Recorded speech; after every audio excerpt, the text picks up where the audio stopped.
similarly to the conversation around the Packers, Dan Campbell was asked about expectations for Jared Goff this fall. He continues to grow every year, and I'd say the next step for him, and he knows this, and every year, like last year he came to us, everything we wanted him to do in the offense he did, and then he began to bring stuff to us as to, hey man, I can see this look, you know, let me get to this play. I know I've got these options in the bag, but let me get to this as well. Right? Those are the things where he's, okay, here we go, man. That's beginning to show, and I would anticipate that to take another step up. Of course, no Ben Johnson anymore. He's with the Bears now. So, Tim, how will Ben Johnson's absence affect Goff this fall? Yeah, I think it's a really big deal because Ben Johnson was, so creative, did such a good job of, I think, helping develop Jared Goff. I think where Goff can take the next step is taking everything that he learned from Ben Johnson and now doing exactly what Dan Campbell is talking about, really take ownership as the guy that's out there actually playing to say, look, these are things we did, but this is also what I'm comfortable with. They've got a lot of talent around him. I think just kind of elevating himself as a leader and a guy that's putting his stamp and input on the offense, and it sounds like Dan Campbell's open to listening to it. I mean, I think Jared Goff has already proven and shown to be a big leader of the Detroit Lions. This isn't like a second-year quarterback here, so I don't think the Lions are going to be looking to him to be like, hey, Jared, we really need you to take a step forward and be a leader now. He's already been that.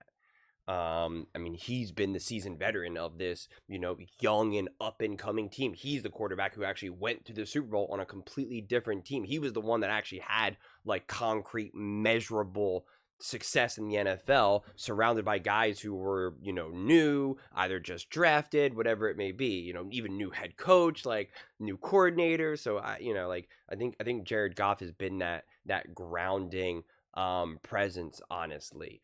Someone, the type of quarterback that you can kind of just throw anything at, and he's going to do his best to be able to get through it, and always says all the right things.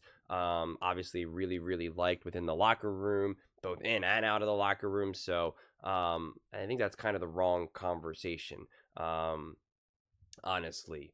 But I think the one thing that hurts is I think Ben Johnson and Sean McVay, when you look at the years that he was with Ben Johnson and with Sean McVay, I kind of talked about this in a previous video, that like I think they really help Jared Goff deal with the pressure, and by pressure I mean like actual like pressure from the defense, not like external pressure.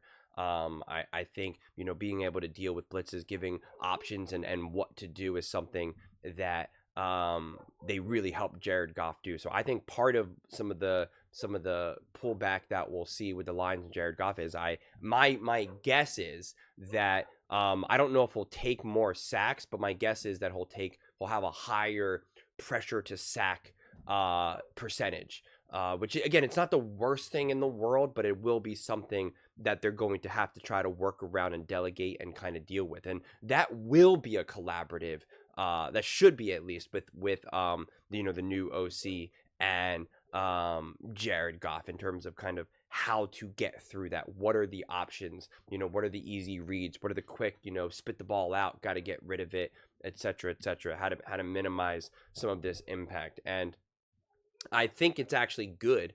I made the argument before that I think I'm actually kind of excited and interested to see what this offense can look like beyond Ben Johnson, because everyone keeps talking about how innovative it was, how imaginative, etc., etc. And I love that, and I'm all for that, and I'm very high on Ben Johnson, but I would love to see what this offense looks like when it is a little bit more grounded, when it is a little bit more routine, and it relies on just high level execution. Like I always say that the Lions are kind of a foundational do your job type of team, where it's just like, hey, if everyone just does their job, we're gonna win. Like it's that simple. You don't got to do anything beyond anything. You just do your job and you're gonna win games. They're the definition of that team. But then they also had the extra added, we can do a little bit of this, we could do a little bit of that, we got the sleight of hand here and there.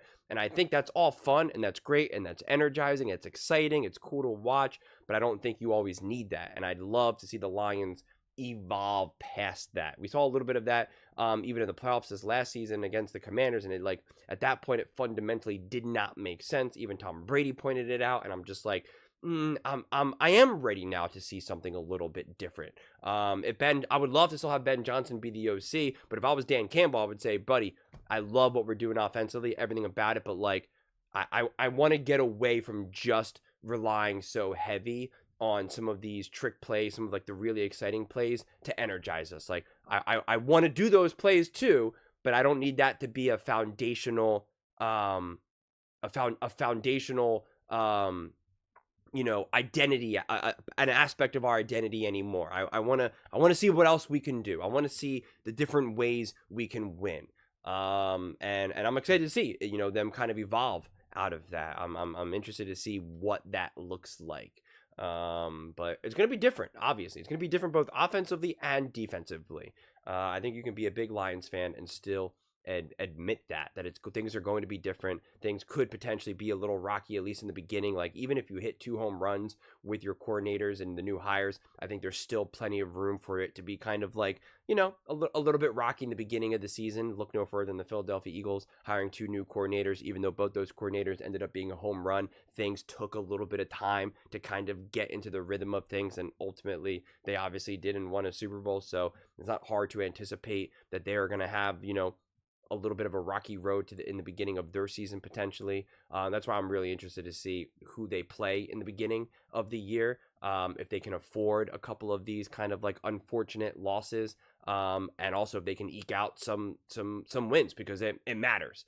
They easily could have lost that game against the Rams, but they were able to pull it off. I think it was week 1, and I think that game went into overtime, I forget, but it was a game that they clearly could have lost, and it's like it's a difference between having the 1 seed and not at the end of the day, right? And so I think this team could benefit from a slightly more forgiving earlier schedule, but that, who really knows, quite frankly, because again, the Eagles did, they lost to the Bucks and the Falcons, really didn't really matter. If one of those earlier losses came to a team like the Commanders, like earlier on in the season, like they could have changed a lot of different things for the Philadelphia Eagles. It could have put them more in their back foot. It could have put them in a position where they needed to play even the final game of the season and start Jalen Hurts and start Saquon Barkley against the New York Giants. Like, it just changes everything. So I think a somewhat slightly more forgiving schedule, or being able to, even if things are a little bit rockier, still coming away with the wins, would have a much bigger impact than I think people would initially realize. But again, that's definitely getting ahead of it, because we don't even remotely know what the schedule looks like, or how a team like the Lions are going to start. But it's going to be different. You have different voices, you have different coordinators, the players are going to feel it. It's just going to be different, and it just takes time for everyone to kind of adjust and adapt to that. Something that I think that this team is more than capable of doing, and not only the talent, but then the leadership of Dan Campbell, of Jared Goff, that I think it's, they're more than capable of doing it, and they have the stability to be able to do it. So it's not like I think it's going to be, this big, massive problem to overcome, but it still is a thing that needs to be, navigated. Whereas in years past, it didn't need to be navigated at all. It wasn't even anything that was on anyone's radar. So it's just one extra thing that you kind of have to navigate. So, but I look forward to watching it unfold. But those are just my thoughts. I'd absolutely love to hear yours. What do you guys all think about the Detroit Lions? About, where do you think the coaching changes are going to kind of take the Lions, and, what they need out of Jared Goff moving forward to kind of really take this team to the next level? Let me know in the comments below. I read every single comment, so whether you agree with me or disagree with me, either way, let's get in some discussions, let's get in some fights, but ultimately, let's just have some fun. And please do consider subscribing. We're building an amazing community here, and absolutely love to see you part of it. I want to build something that we all genuinely feel connected to, something that we're really excited to be part of. I think we're on our way to doing it. And please don't forget to give this video a thumbs up, as it really does help visibility and the algorithm. Thank you so much. See you next time.